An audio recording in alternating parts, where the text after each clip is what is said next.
bizdə o dublaja belə deyirlər, yox, nə dubla Azərbaycan dilində yox. Yəni mən demirəm 100%dir, yox. Artıq işimiz belə deyək də ortaya qoyulub və sübutları var, insanlar bəyənirlər, qulaq öyrəşib filan filan filan. Amma bu fikir hələ də yaşayır. Sizcə, yəni bu fikirdə olan insanlara, yəni nə demək lazımdır? Bu Azərbaycan dilində dublyaj olunursa və bizi bəyənmir, amma türk dublyajını bəyənir. Amma müqayisə eləsək bu dəqiqə, eyni filmi çıxarda bilsək, sadəcə təəssüf ki, bizdə o icazə yoxdur sosialda onu paylaşmağa müqaviləmizdə.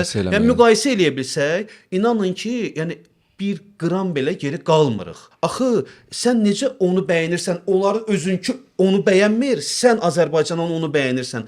Özünkünə yad münasibət bəsləyirsən. Çox təəssüf. Bu insanlara nə demək olar, necə ayıltmaq olar ki, ay oğul, Mahil Yaqub demişkən, əzizim, ayıl, bax gör neyniyirik. Düzdür. Bizim millətdə belə bir, nə deyim bu, yumşaqlıq deyim, nə deyim mən buna, bilmirəm. Daha çox o qarşısındakının dilinə uymaq, onun dilində onun dilində danışmaq həvəsi, özündən üstün tutmaq daha çoxdur. Bax, sən misal üçün gedirsən başqa ölkəyə, o sənin dilinə keçib danışır? Yox. O öz dilində danışır və deyir ki, sən bura gəlmisən, zəhmət çək mənim dilimdə danış. Biz niyə bunu eləmirik, mən bilmirəm.